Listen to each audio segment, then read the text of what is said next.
Welcome, everybody, to the very first episode of Geek Rankings. I'm Brian West. I'm Ryan Thomason. And tonight, what we're going to do is we're going to be ranking a series of movies. So, this, like I said, is a new show. Basically, every week or every time we do an episode, we're going to pick a topic. Maybe it could be, we're going to rank the best vampires ever or the worst vampires ever. Or maybe the best Marvel movies or the worst villains. You get the gist. Today, we thought, because Mission Impossible Fallout is coming out in a couple weeks, that we would take our time, we would watch all the movies, Mission Impossible movies again, and we would give our official Geek Dad ranking of the Mission Impossible movies 1 through 5. So tonight we're going to be talking a little bit about each movie, giving you guys a refresher of what has come, and then me and Ryan are going to give you guys our official ranking and which ones we think are the best, the worst, and the ones kind of in the middle. Yes, and I did not watch the first couple because I wanted to keep my nostalgia glasses intact. Brian, he wanted to shatter everything that he remembered. Ryan, I'm going to tell you what I did to prepare for the show. I watched Mission Impossible 1. I watched Mission Impossible 2. Yes. I watched Mission Impossible 3. I watched Mission Impossible 4. And I watched about an hour of Mission Impossible 5, but then I ran out of time. I did this all in 1 week. And I can honestly say I do not recommend watching 5 Mission Impossible movies in a 7-day period. Because even though I enjoy almost all these movies, watching them that close together makes your brain want to explode. I watched Rogue Nation about a week ago, and I don't think I have seen any of these other movies since they released. All right, well, this should be a fun episode then.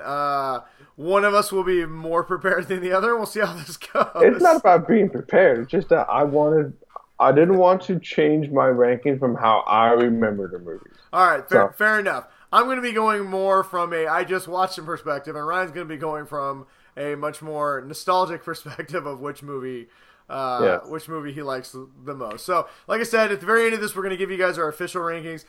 We may do this different in the future, but me and Ryan did not agree on the order of which we rank these movies. So instead of arguing back and forth and then talking about the same thing over and over again, we decided that we just give you guys, we'll kind of refresh you guys, give you a little Cliff Notes version of each movie, and then at the very end we're going to tell you the definitive way that you should watch these. My way or his way, and then we'll let you guys decide which person has the right list. This guy, clearly. But we'll get to that in a second. So first up, 1996, Mission Impossible hit theaters. It did pretty well. I did not write down all the box office totals. I'm going to say that each movie made enough money to make a sequel, which is why we're on Mission Impossible 6 now. So, but they've all done fairly well at the box office. The movie was kind of I don't know, it was a trend in the 90s to reboot TV shows, and a lot of them were not successful. The Addams Family, namely. Well, I guess they got a sequel, so I guess it was Tom Cruise in his prime. Tom Cruise in his prime. Rebooted Mission Impossible. If you've never seen the show, basically it's the IMF, Impossible Mission Force. They take on the most impossible missions, and if you get caught, you get disavowed. And every episode starts with your mission if you choose to accept it, and it's some crazy mission. The TV show was in the 60s? Yeah. And if you had the, I can't remember, Super Nintendo or Nintendo 64 game. It was like what? It was like a bootleg version of Bond. It was like an American Bond, but it was kind of like an entire mission, group of people instead of just one guy. It was terrible. It was so hard. But I think the TV show only got like 1 or 2 seasons. I don't even think it was that long. Yeah. But anyway, the Brian De Palma took the reins of this. You may know him from Untouchables. He did, I don't know what else he did. I think he did Scarface. And this movie very much feels like a guy who did Scarface and Untouchables, because it has that feel to it, and it's much more in line with the TV show than the future installments of Mission Impossible. I mean, the stunts got crazier and crazier. For me, watching Mission Impossible 1, it was kind of funny because, the most recent one I'd watched before that was Rogue Nation, which we're going to obviously talk about here in a little bit. But the stunts in that are just incredible. And as the series went on, they become known for their insane stunts as much as they were for the movie itself. And Mission Impossible 1, you had him kind of like lowered from like they're in this CIA room where he's barely hanging from some ropes over a computer. That is like the big stunt. And at the very end, he gets on a train, on the outside of a train, and a helicopter almost cuts his head off. And that's like the other big stunt. It was really funny watching it because I remember how much I enjoyed it, and then I watched it again, and I'm like, this movie is not good. Yeah. Well, you know what movie is not good? Mission Impossible 2. Okay, no. Before we get to Mission Impossible 2, there's a couple more things I want to talk about Mission Impossible 1.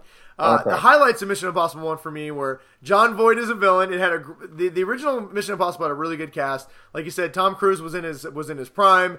We got a surprise uncredited cameo from Emilio Estevez, who dies horribly. I forgot about that. Jean Reno, who did a lot. I think he did The Professional, and he did a lot of other French films. And obviously, like I said, you have Tom Cruise in this. So it was a very star-studded show, but man, they used a lot of like ripping the face off mask, and it was real. Like I said, it was much more of a spy movie than it was like an action kind of thriller that the movies are now. Yeah, it wasn't terrible by any means, but it's definitely dated and it's very much aged. And like I said, it's very much a Brian De Palma movie. I will say one thing that's really noticeably that when you watch it that stands out is and we're going to talk about this in the next one too, is its treatment of female characters. They're much more set pieces that need rescuing than any kind of. They have almost no agency in either one of these first two movies. Just remember though, these movies may have come out. That one came in '96, but everyone grew up in the '70s and '80s essentially. And that was not a good time. Yeah, the main lead, Emmanuel Barr. I mean, she literally just stands around looking like pouty-eyed for the entire movie. It's pretty bad. But that leads us. Speaking of things that are pretty bad, that leads us to Mission Impossible 2, which this is a little bit of, I guess, a spoiler, is the worst movie in this entire franchise, and it's not even close. It's honestly, bad. I didn't even so bad. I couldn't remember anything about it. And I didn't even want to, I knew enough to not even look in the wiki to see what was in it. I remember this being bad.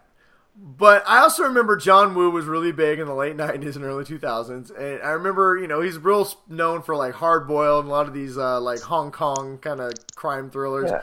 And he tried to bring that style to this, and it just doesn't even remotely work. The biggest thing for me was watching these back-to-back because the original Mission Impossible came out in 96. Mission Impossible 2 did not come out until 2000, so 4 years later. But for me, literally, as a span of a day, you have one character. These characters aren't even... Ethan Hunt is not even the same person, really, anymore from 1 to 2. He's just like this completely different character. In 1, he's part of a team. He's a little bit of a James Bondish type. In Mission Impossible 1. Mission Impossible 2, he turns into a straight action hero. He's got long hair. Every scene is slow motion. There's doves flying all over the place. They have You gotta remember, this was right after The Matrix came out, and so everybody was all into the slow bullet time thing. There was so much spinning and firing. I mean, Tom Cruise is just rolling everywhere and firing guns. And the action scene, I guess the best thing I can say about this is the action sequences are... okay, but they're so ridiculous you can't even enjoy those. I will say standouts, Ving Rhames, which I forgot to mention in the first one, returns in this one, and he's great. That's about it. Even Tom Cruise is ridiculous in this. There's a couple decent stunts, but not really. The story's about some virus that nobody cares about, and Doug Ray Scott, the villain, is so ridiculously evil and over the top, and he tries to be so cool. He's just terrible. The only thing I can say about this that's really good is because this movie filmed long, Doug Ray Scott was not able to fulfill his... he was originally cast as Wolverine in the first X-Men movie, and he was not able to do that because of this movie. And so instead we got the great Hugh Jackman. But then again, because of Hugh Jackman, we've had to suffer through a lot of terrible Fox mutant movies. So you could say that Mission Impossible was so bad that it not only... almost ruined Mission Impossible, it ruined X-Men as well. That's pretty good. And I don't even talk about Thaddeus Newton, who is amazing in Westworld, but in this show, she's literally here to just have sex with the bad guy. I mean, it's like, oh god, this is so bad. It's so bad. Thank you, strong female characters. So luckily, speaking of strong female characters, luckily 6 years, 6 years. Can you imagine a sequel being made 6 years later nowadays? I think they needed that much recovery time. Yes, they did. One. So luckily for all of us, J.J. Abrams got a hold of the Mission Impossible franchise and said, you know what? I'm going to reboot this. A much younger J.J. Abrams. A much younger J.J. Abrams. This was J.J. Abrams right after Lost was breaking out. Did not stop him from adding the most lens flare maybe of any of his movies. Yeah. There's a lot of lens flare in this.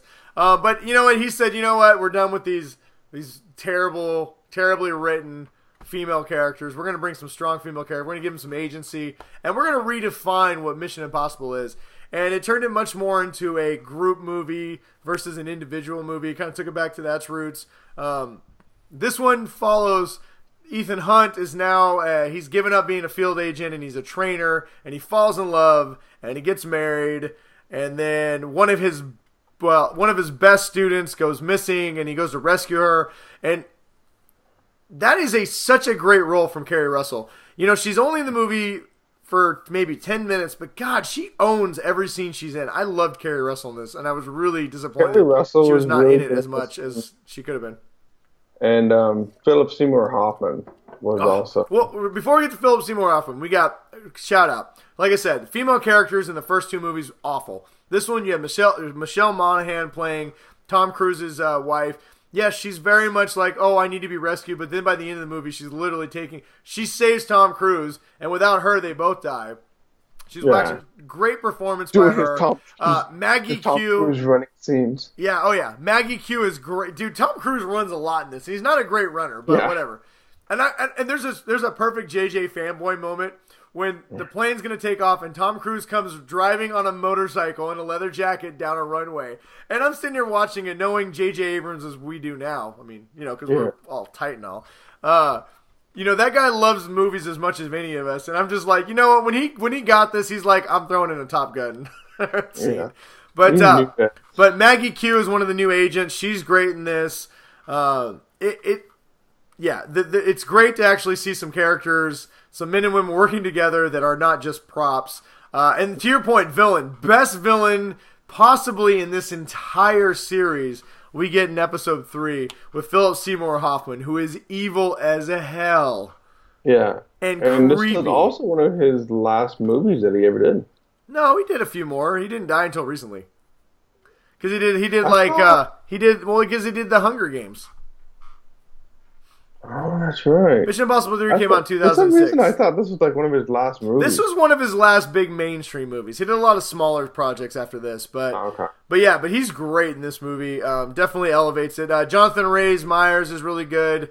If you're watching Vikings, he's one of the knights right now, the bishop in Vikings, still acting really good.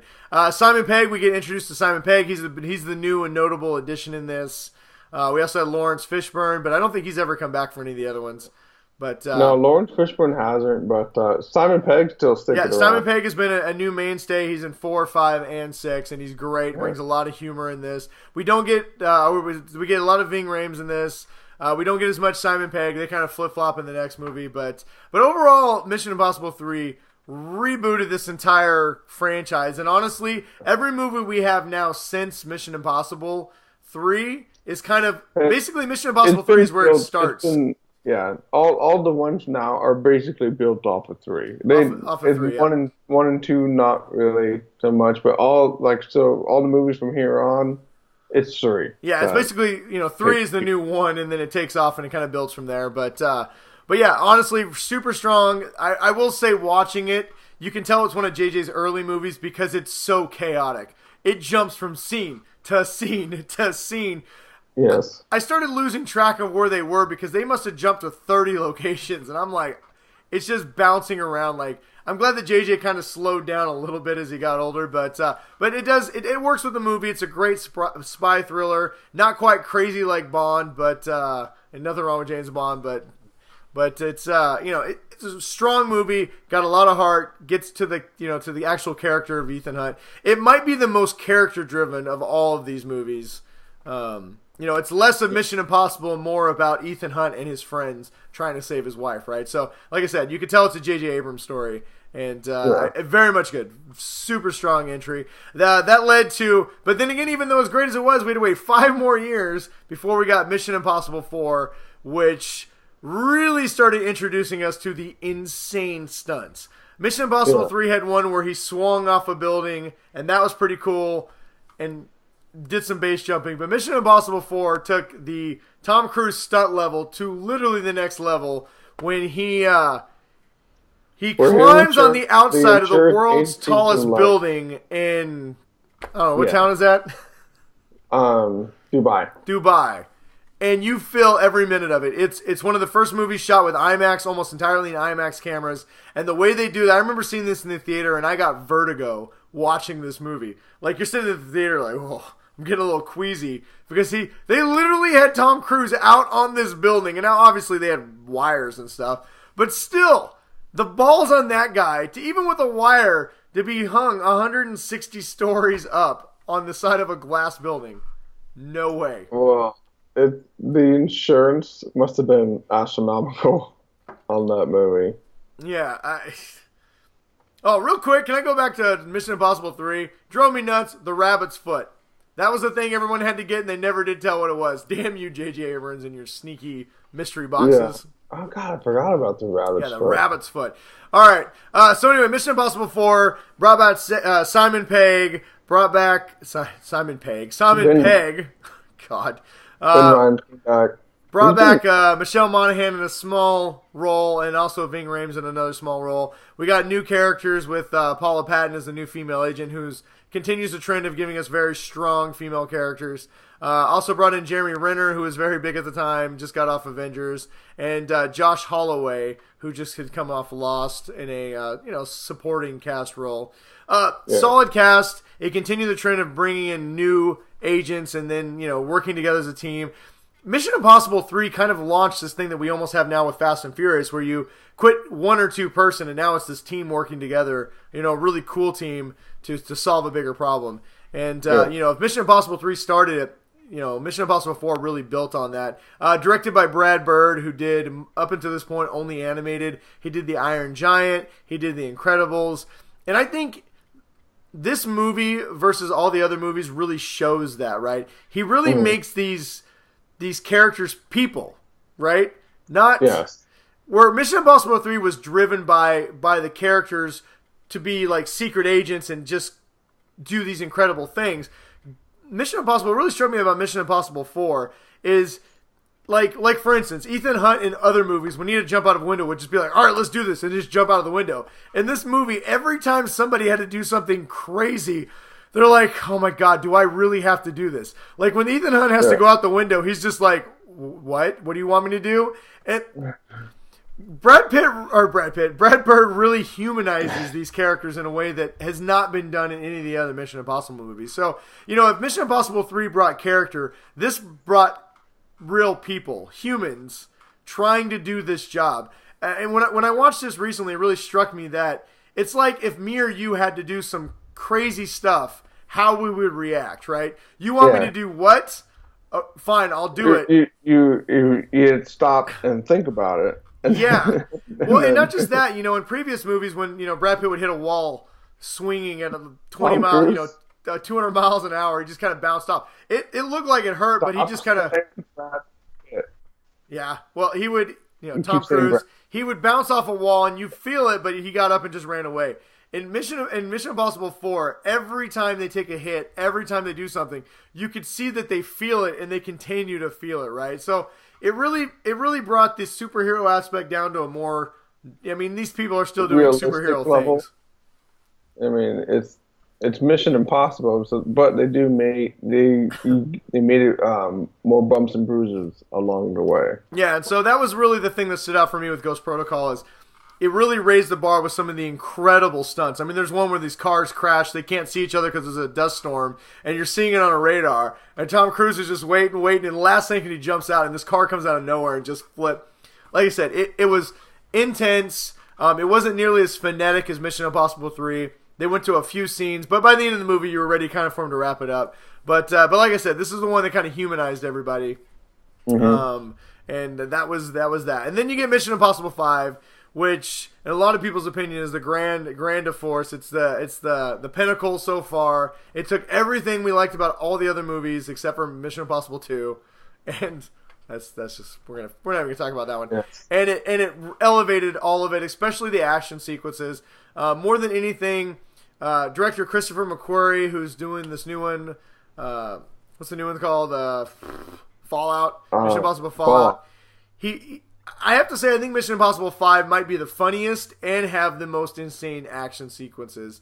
I will say that... And it had a good villain, too. It has a great villain. It has a group of villains, so instead of one person doing something evil, you get a whole group of people with the Syndicate, right? And they're trying to basically... Their goal is world domination. I will say that I think Mission Impossible 5 took it more into Bond territory, and that's not just because we get MI5 in this, which, by the way... Amazing actress. It continues the trend of great female characters with Rebecca Ferguson, another disavowed British agent who's fantastic in this. Brings back Ving Rhames, brings back Simon Pegg, introduces Alec Baldwin, brings back Jeremy Renner. So we get the continuation of the great characters and the teamwork. A lot more Simon Pegg yes. than there is everyone else. So Simon Pegg has a lot more to do. I think they realized that Simon Pegg is really funny and he's a good actor. Yeah. But I definitely think Mission Impossible 5, it raised the stakes of the action sequences. You got the one where they literally really tied Tom Hanks. God, what I said Brad Pitt and Tom Hanks now. Where they tied Tom Cruise to the side of an airplane and flew him 5,000 feet up in the air and was whipping next to the plane. Just open the goddamn door. Yeah, they did that. They had some insane car chases. Just another great movie. The action sequences are amazing. The humor, like I said, it's probably the funniest. The one thing I didn't like, though, is I think the character drama and the humanization that they started to really do in 3 and 4, they kind of shined away from this one and went more back to the superhero aspect of Mission Impossible, IMF, where these guys, no matter what they do, are always going to, walk away, are always going to be successful. I don't think it necessarily hurts the movie because these movies are still really good, but I think it definitely separates a little bit. These movies have become more like Fast and Furious now than they were, 3 and 4. But Mission Impossible 5: Rogue Nation, another amazing entry into the series. And honestly, very rarely do the movies get better as they go, and this is a franchise that I think that's kind of what they've done.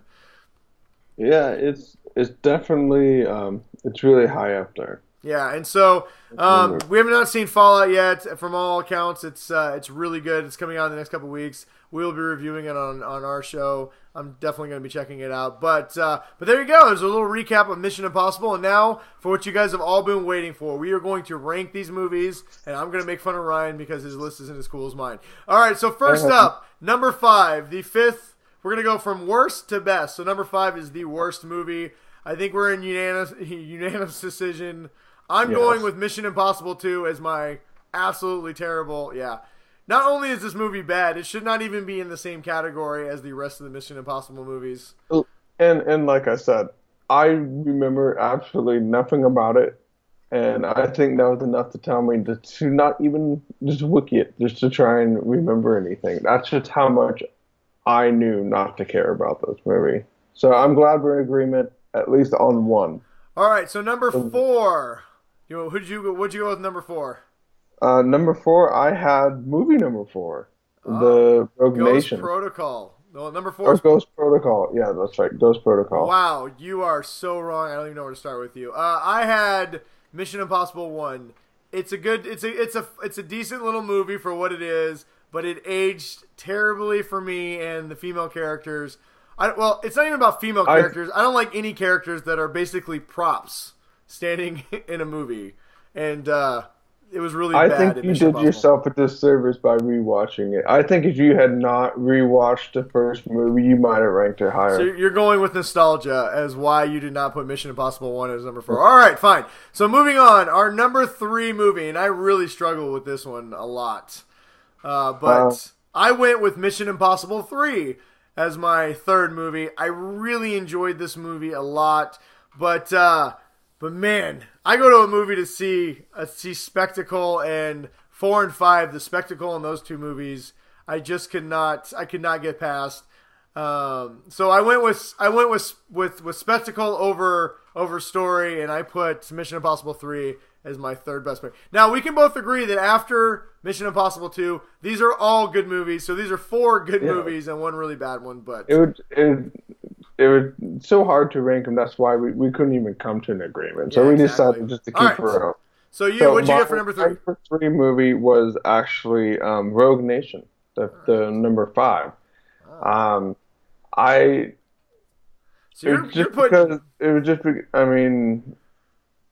It's like I said, I went with pure nostalgia on this ranking. I went with, this is how I remember it from being a kid. Hey, that's fine. So perfectly fair. This one, they're number 5. It would have ranked higher. It was 2 or 3. So it was jumping between those. All right, so I'm going with Spectacle. I sacrifice Story for Spectacle, and you sacrifice Story and nostalgia, and Spectacle for nostalgia. So hey, we all got our things. All right, so let's just go ahead and say the last 2 at the same time, because once we say our 4th one, the top pick is clearly going to be revealed. So for me, number 2 was Rogue Nation, the 5th movie in the franchise. I loved the Spectacle, but it did not have quite the heart of Ghost Protocol. Ghost Protocol for me is the best Mission Impossible movie, because not only does it have amazing, groundbreaking action, it has great direction, it humanizes all the character, it is really funny. Simon Pegg, this is the movie where he gets his chance to shine. I think he's great. And I love the story start to finish, and Brad Bird, who in my opinion is just a fantastic director, really shines in this. So Rogue Nation, amazing spectacle of action and fun, but Ghost Protocol for me is my number 1 Mission Impossible movie. What do you got? What do you got for 2 and 3, or 2 and 1? 2 and 1. So my number 2 movie was actually the Mission Impossible 1. And nice. Like I said, I'm going with the pure nostalgia that I would just remember being a kid, watching a movie in the theater, and yes, I did see this one in a theater, and I think I was like 8. Yeah, whatever. But I remember seeing it, and my eye was just wide the whole time. I thought it was the coolest thing, just like him hacking into the 1996. Oh yeah, dude, the technology is real bad in that one. Watch it again. You should definitely watch it. And I just remember I had a lot of fun watching it, and my brother and I, it was one of the few movies that we both liked to watch together. Mm-hmm. We played the crap out of the video game, even though it was hard as hell. And we couldn't not figure it out. And so that makes my number 1 movie is Mission Impossible 3. And I mainly gave it that because Philip Seymour Hoffman, so good. I think he was an amazing actor. And I really do have a special joy for a lot of the movies that he did, just because I don't know. He would everything that I like. Dude, that opening scene in Mission Impossible 3 where he counts down to 10, and you just watch Ethan Hunt trying to talk his way out of it, and he's going to shoot Philip Seymour is going to shoot his wife in the face. That is so good. It is so good. It's amazing. Yeah. I mean, it's just I loved everything about Philip Seymour Hoffman in that movie, and that's why it becomes my number 1. Just because his acting has always had an impact on me for whatever reason, and because he was in the Mission Impossible movies, I gotta rank it up there. All right, well there you go. There's our official ranking. There is no wrong ranking other than number 2 is number 1. If you have number 2 at anything other than the last one, well, then you are wrong. But we'd love to hear what you guys think. We'd love to hear what you guys ranking on Mission Impossible. You've heard our thoughts. We'd love to hear yours. Comment in the comments below and let us know what is your favorite Mission Impossible movie, and what's your least favorite? Let's all agree, Mission Impossible 2 is the biggest pile of crap ever. So. All right, well, thanks for joining us. Let us know if you guys like the segment. If you do, we'll continue to do this, and we'd also love suggestions on what you guys would like to hear our rankings on.